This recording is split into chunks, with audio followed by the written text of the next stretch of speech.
factor that we cannot overlook. The God factor is the forever presence of a God who hears the cries of God's people.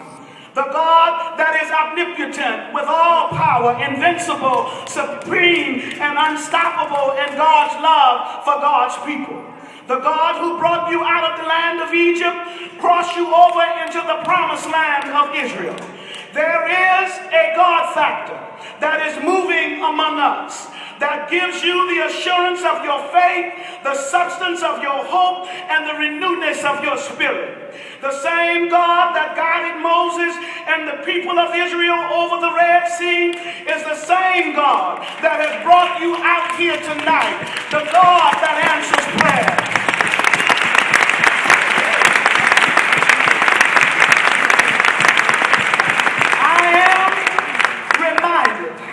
That in June 1967, Israel was surrounded by its enemies.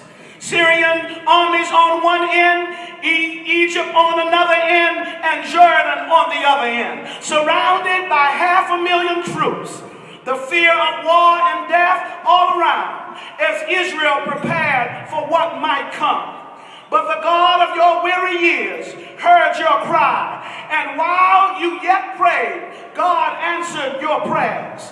You went to bed in sorrow for 6 days and nights, and on the day of completion, you woke up in joy and thanksgiving. For weeping may endure for a night, but joy comes in the morning.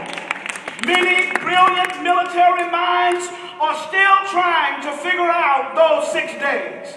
But let me tell you, I have no doubt in my mind what happened.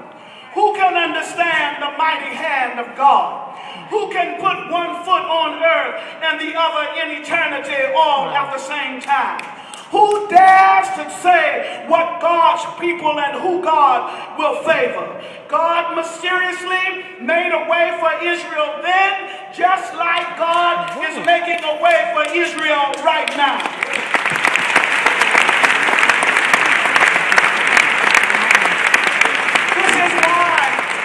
This is why we cannot get weary in well-doing. Aipac, you are not alone in your purpose for peace. Those of us in the African-American community understand your struggle for freedom, your pain of discrimination, and your fight for civil rights. You are not alone. Those of us who are willing to stand with you understand what freedom and liberation feels like.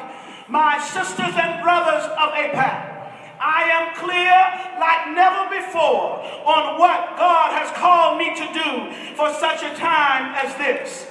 And that is to proclaim what I believe. I believe that Jerusalem is the capital of Israel.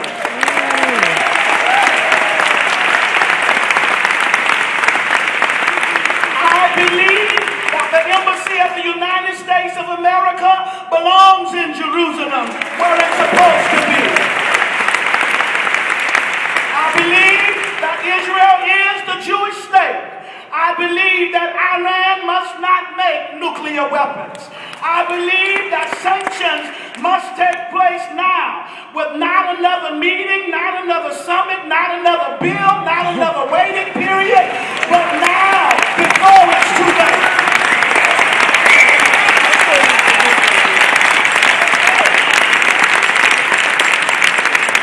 I believe that Israel has the right to defend itself when its people are being threatened with annihilation.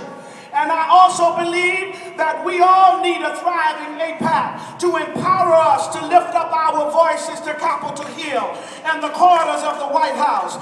I believe that we should take our pledge cards off the table and give until it hurts, until you can't stand to give another penny. Because Aipac needs us and Israel needs us.